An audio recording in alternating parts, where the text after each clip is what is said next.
Good evening, my fellow Riz Elite members. This is Chris with Riz International, and welcome to your market recap webinar. It is great to be back. Of course, I know you all love Riz. I know you love the Facebook Lives, or the YouTube Lives, excuse me, and things like that. But man, it's good to be back with you guys here on webinar tonight to just kind of catch back up, and it's good stuff.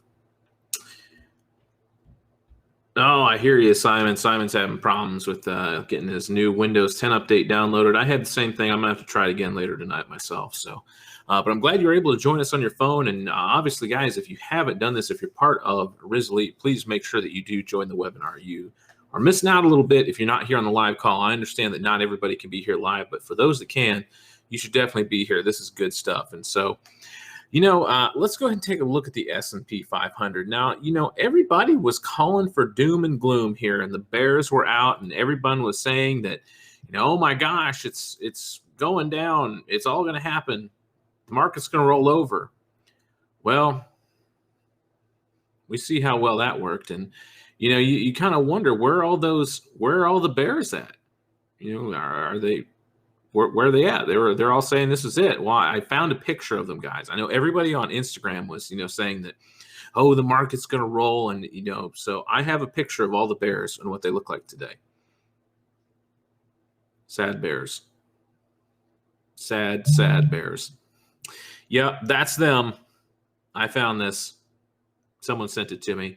Yeah, I know. I couldn't resist, guys. So, whoever was saying the market was going to roll, the market kind of showed them, huh? So I'm sorry, guys. I know I couldn't resist. But huge rebound this week in the S&P 500. Massive push towards the upside. We're not quite at the all-time high here, but we got pretty flipping close, especially on Thursday. We actually pushed and made a new all-time high. And Friday was a little bit of a cool off, obviously, with 3 green days in a row. It was, a needed, little bit of a relaxation here in the market, but still nice bounce here. And this is, if you ask me, this is where Riz Elite separates itself from everyone else out there, because everybody was calling for doom and gloom. Everybody was saying, this is it. The market's going to crash. I can't tell you how many different YouTube videos I saw from people who don't even follow the markets, who are saying, oh, this is it. The market's going to crash, and, it's going to go this way, and we're all going to be trading in Bitcoin, by the end of the year, and we're not going to have cash anymore. And, well, yeah, the market just kind of said, sure. And that, as we like to say, is that possible double top. I mean, okay, you could say that kind of looks like the formation. I mean, we'd have to wait and see what it looks like on Monday to kind of gauge the direction that the market's going to go. But, a lot of this was a bit of a rotation out of tech. And, definitely some fear and panic selling here, but nice rebound here. And we'll take a look at tech here in a second. Well, actually, let's go ahead and do it now. Let's look at that breakdown. And so, this is from the start of the year, basically. You'll notice tech down here kind of in the dumpster, technically underperforming. The market is up still 6.85% on the year, while tech, utilities, and healthcare are all underperforming at this point. And so I think some of this might have been a little bit hype-related by Biden posting, the issues with, finding components for semiconductors and things like that. And so people started rotating out of tech. But even then, we started to recover, somewhat here over the last couple of days. So that's definitely a positive sign. Real estate making a nice curl towards the upside. Financials actually looking really good, and energy up 41% since the start of the year. Just absolutely freaking nuts. And a lot of that is pushed here by that Texas tea. That would be crude. Crude making a massive move over $65 a barrel, though we are showing a little bit of consolidation here after this huge push up on the 4th and the 5th. We have kind of slowed down a little bit. Now, we'll have to see if oil continues to hold on my trend line here. I'm not saying that I'm a prophet or that my trend line is gospel, but this is currently the trend on oil. The trend is obviously up, so we'll have to see if that continues to rally with more and more vaccine rollout, more people traveling, and borders opening up, restrictions being loosened. I think the more that happens, the more people are going to get out and move. I know a lot of people who have been, just stuck for the last, year. And, my thoughts and prayers go out to all our brothers and sisters in Australia and the UK right now. You guys are, man, you're locked down tighter than the lid on a pickle jar at this point. But I hope that those restrictions loosen here soon. You guys can actually travel some. But, massive rally in oil since the low here at the end of November. And we really made a solid push. Gold has taken a bit of a slide here down to 1726.96 at the close on Friday. Definitely breaking out of my channel that I had here and breaking in a pretty solid fashion, if you ask me.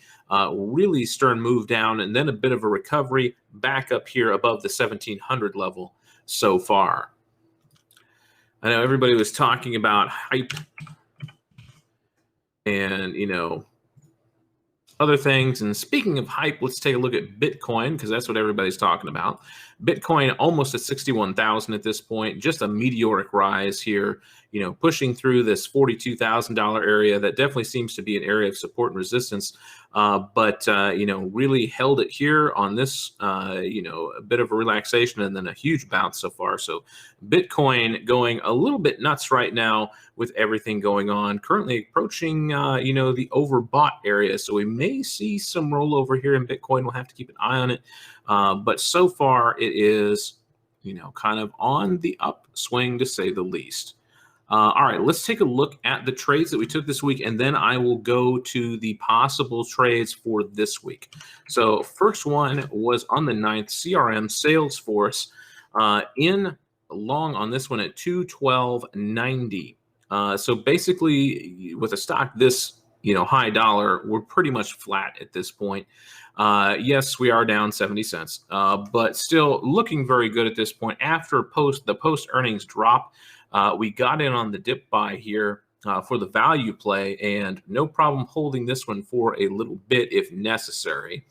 It is very volatile right now, as we mentioned in the alert, so just be careful. We are looking at 200 as a pretty solid supply and resistance area there, support and resistance, excuse me. So you will see this very often, especially with high dollar stocks like this. You see those 100 marks in the 50s and the 25s.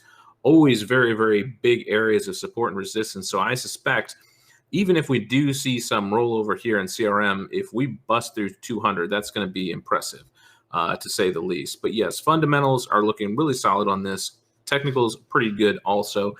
Should be seeing a bit more of a rebound here in CRM, hopefully very, very soon.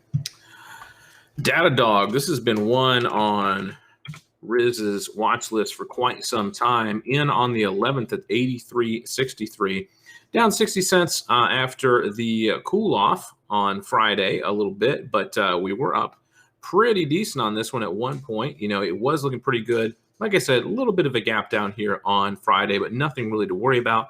This tail is definitely indicative of people buying, and even though it was sold off early, bought back up and pushed, up before it closed on the day on Friday at 83 flat.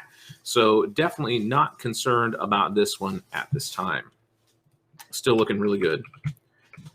Spotify. Another long play. You'll notice a bit of a trend here. Lots of longs. So in long at 287.65 at this point. So this one's taken a bit of a beating. Currently not at stop loss, and the 200 simple moving average holding really, really solid. Really good technical setup here. And the 200 is what Riz was looking at. And so this candle here on Friday actually bodes very well for this trade. I understand we're down about $8 per share at this point. That being said, really looking good technically, even though we had a bit of a down day on Friday. Really solid support here at the 200 simple moving average, which is not atypical.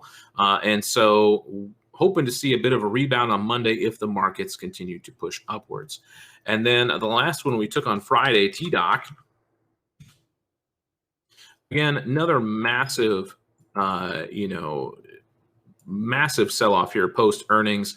Got in off of this support level here around 181, and I believe Riz talked about this the last time that we were on webinar, if I recall. But yeah, really, really solid bounce here off support around the 181 area, and looking very solid at this point, in long at 195.15, up over $2 a share at this point. And this one can definitely move, guys. There is a lot of range in Tdoc. This thing can go. If it gets the volume, if it gets the momentum behind it, it's going to move. So be careful with this. Looking really good. And this is something I wanted to talk about a little bit about stop losses.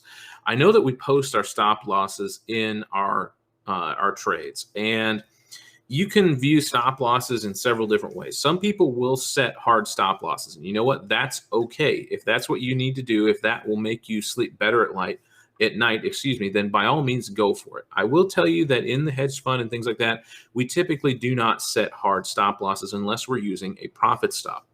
Why do we do that?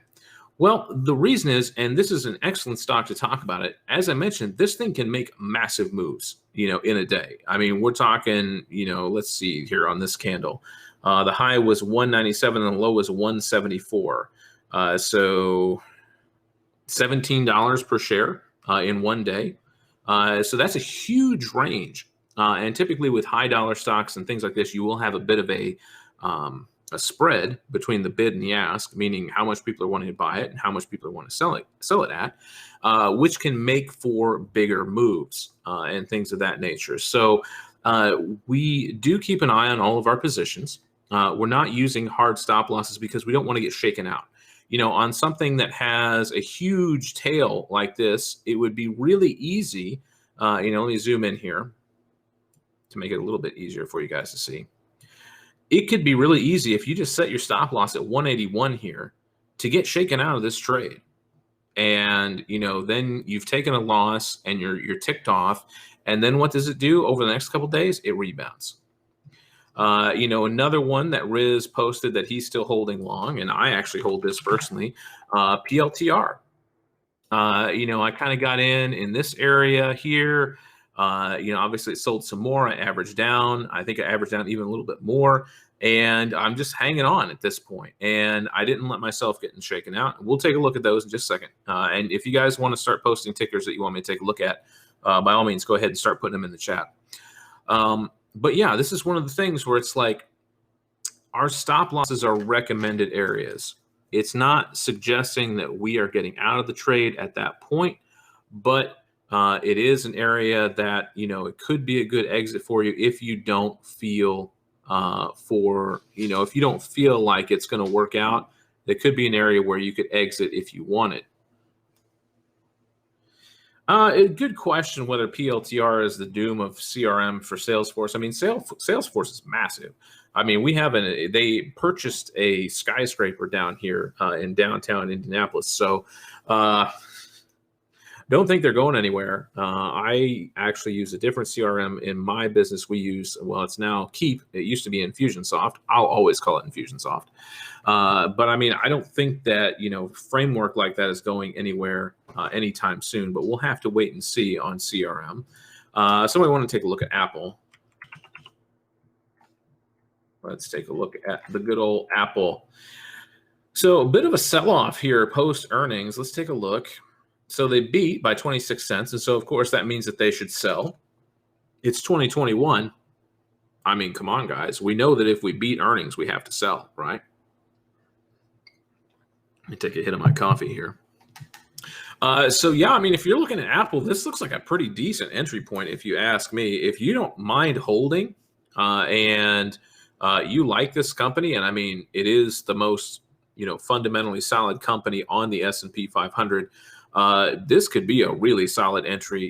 Here as we approach the 200 simple moving average, it does seem to have found some support in this area here around 119, 120. So Apple looking really, really good, if you ask me. Definitely a value play if you don't mind holding for a bit longer.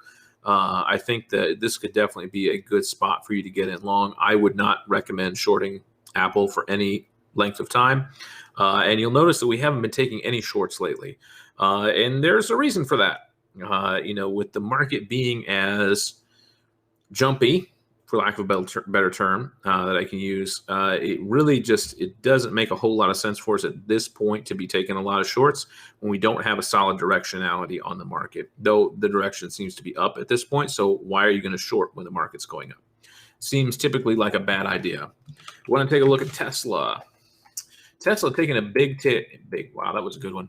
A big hit here over the last couple of weeks here, probably, somewhat in our sell-off with tech that we've seen starting to rebound at this point. Now, I mean, I can't personally get into anything more than one share of this myself with my account, and I'd have to liquidate several positions. So, I mean, if your account is, you can handle a stock like this that has ridiculously big intraday volatility, it definitely could be really, a decent spot here, bouncing off the 90 simple moving average at this point, holding very strong on Friday. After this, solid rebound here, let's see what's nearby. 538. It looks just kind of like it bounced out of nowhere.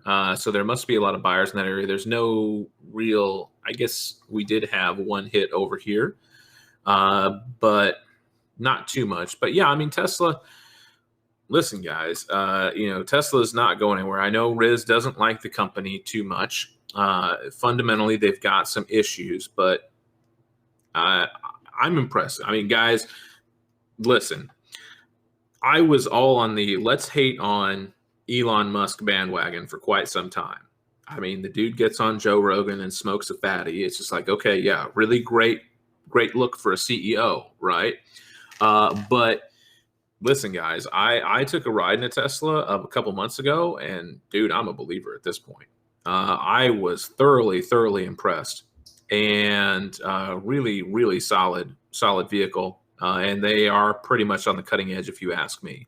I mean, especially for the price point on the Model 3, if I'm mistaken, that's the everyday model for, us peasants like myself who could actually possibly afford one.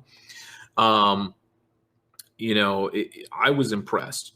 And whatever you think of Elon Musk and his strategy and maybe his shenanigans, for lack of a better term, I think that it's definitely something to go.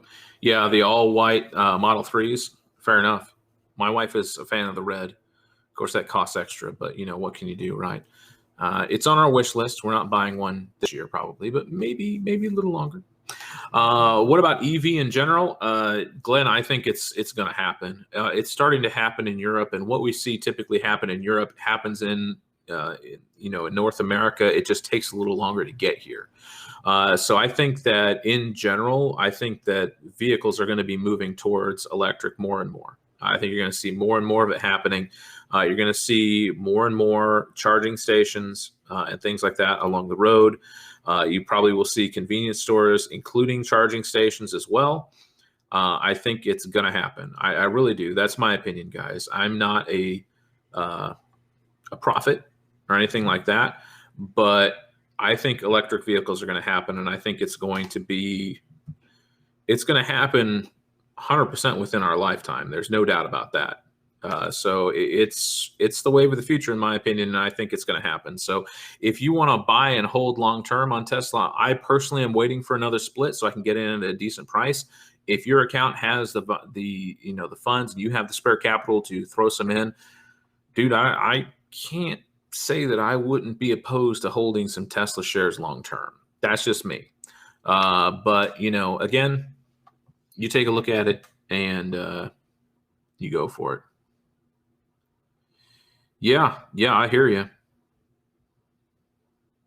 Yeah, absolutely. The electric ones are safer than the nuclear option. That's absolutely right. And since we don't have the flux capacitor yet, I think that we're not going to be ready for that type of power yet. So I would say right now EV is probably the way to go. And I mean, here in the US, you still have the electric vehicle tax credit that you can get on a lot of vehicles. So, I mean, it really puts them into a lot more of affordable of a price range, if you ask me, for what you're getting. And like I said, I took a ride in a Tesla and I was made a believer. So that's me. That's my story, and I'm sticking to it. All right, QCOM. Let's take a look. We talked about Tesla enough.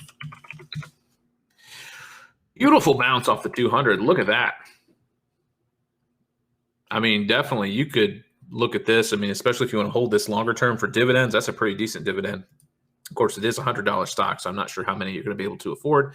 Everybody's account size is different. Definitely taking a beating here over the last little bit. Let's look at earnings. Did they beat? Of course they beat. What am I talking about? They beat. Of course they're going to sell. I mean, that's just how we work here these days. So yeah, I mean, looking really good here.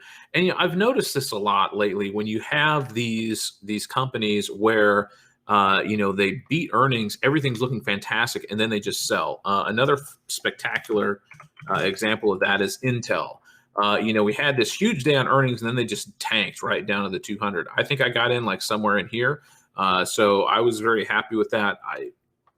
It's all about perception, guys. Even if they beat earnings, and people just sell it off. They're like, oh, it's overvalued. Okay, sure. That just means that it's,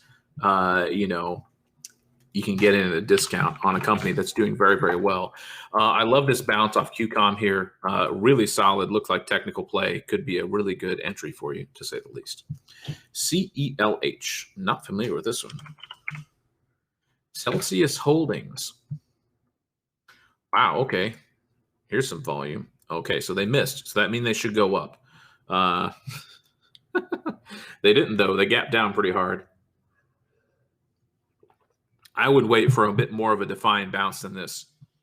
So they did miss earnings by 12%. That being said, it was 1 penny per share, according to this, or even less, 0.003 cents per share.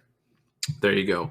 But yeah, as far as this one for a long, I would hold off a little bit. I think we could see some continued selling on this. Definitely looking like a downtrend at this point. I want to see a bit more of a curl before I jump in on this one. I understand it was a really nice gap up here. Well, actually, no, it's technically a gap down and hold. But yeah, this still looks a little bearish to me. I'm not jumping in this one just yet.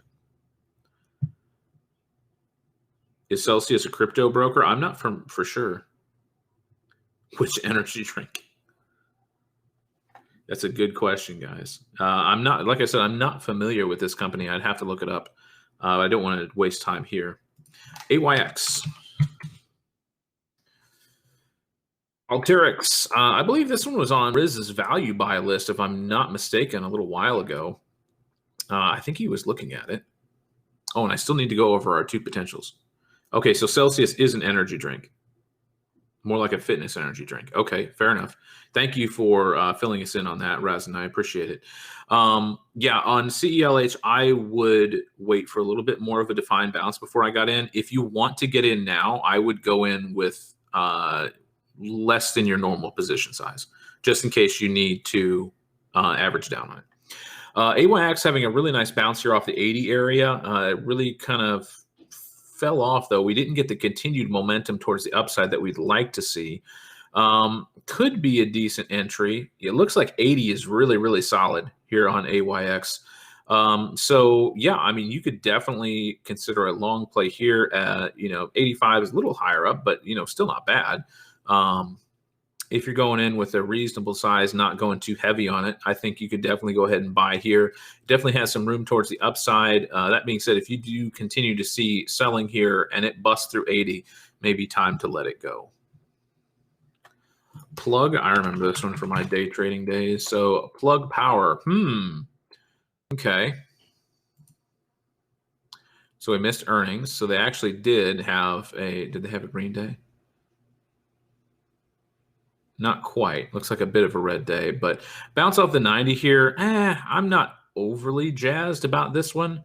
I remember this one always gaps a lot, and it has some pretty decent intraday volatility, or nothing at all. But yeah, this one's usually pretty gappy. It likes to jump up and down over the evenings.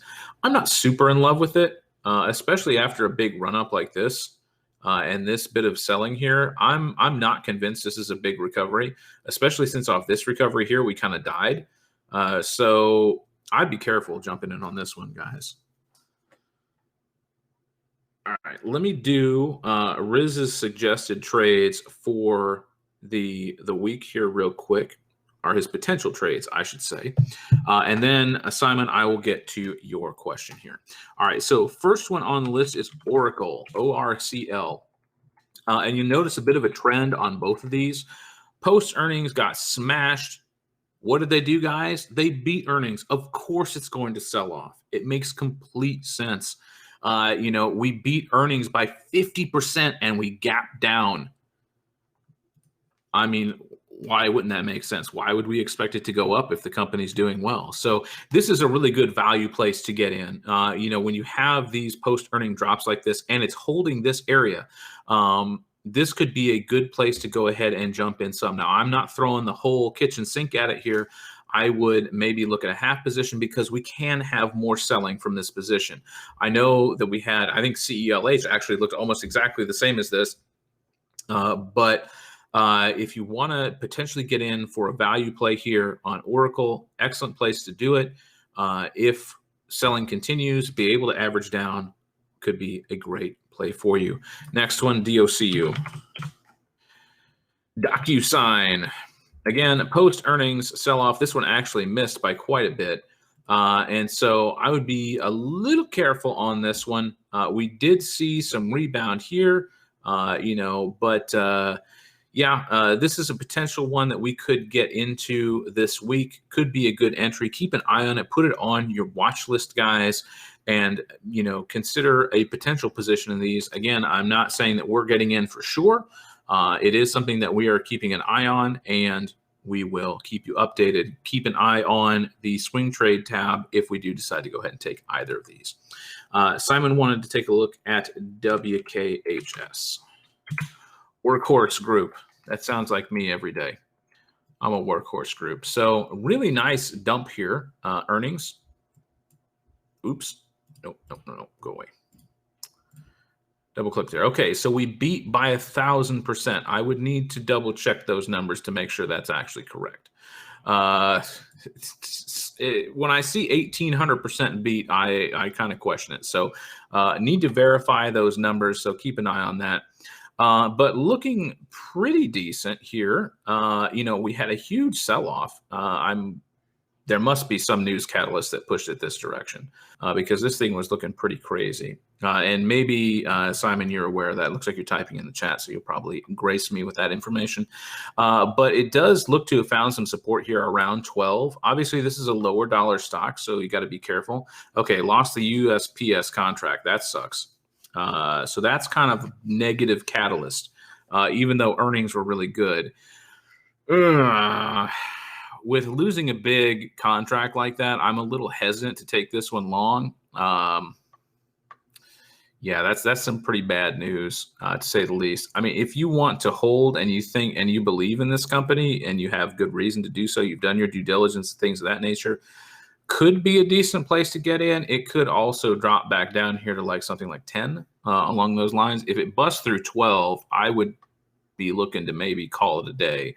But if it can maintain here, I think we could see see it start to curl. We do have to get through the 200 again, which is not, of course, a concrete brick wall, but you will see a lot of buying and selling in that area. So I would be careful with it.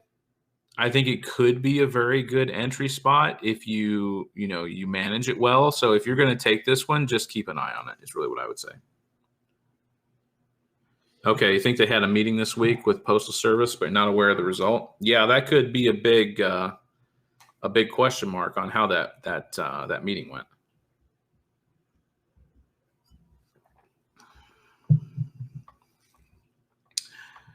But yeah, very interesting move here. I mean, whenever you have a negative catalyst like that, obviously it's not good news. You'll notice here that even though it rebounded, it hit the 200 and it brick walled there, and it came back down again, hit 12, which is going to be, looks like pretty solid support, and did rebound off that.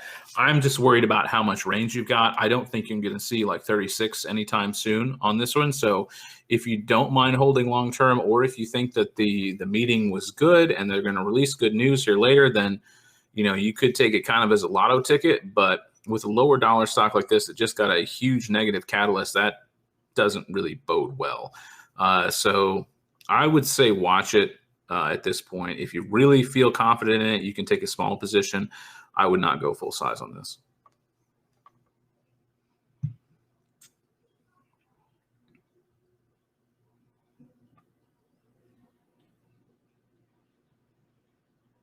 Hey, no problem, buddy. That's what we're here for. Well, I'm not seeing any other questions, so I wanted to thank everybody for coming. It's great to be back here with you guys. I'm glad you loved my bear picture to start with. That was the best part, in my opinion. So, I wanted to thank everyone for coming. As always, it's a pleasure. You guys are awesome. I'm so glad we're seeing more and more people come on the webinar. I got to tell you, when we started Risley, it was a good day if I had one person. So seeing everybody here tonight really just, it warms my heart. And so I just want to say thank you to all of you that come here to the live events. It really means a lot, and I really appreciate it. So as always, guys, if you have any questions, send them to us in DMs on Discord. We're more than happy to answer. Riz is going to be very, very backlogged with his DMs. So if you do message him, please be patient with waiting for his response. I know he will get back to you, but it may take a hot minute. So if it's an urgent question, I highly recommend you talk to either Paul, Glenn, myself. We'll get back to you a lot faster than Riz will probably if you need an answer fast. So again, want to thank all of you for being part of Risley, being part of this family. It's great. It's an awesome place to be, and I really appreciate it. So thank you, everyone, for coming. And as always, we'll see you in Discord on Monday. Good night, everybody.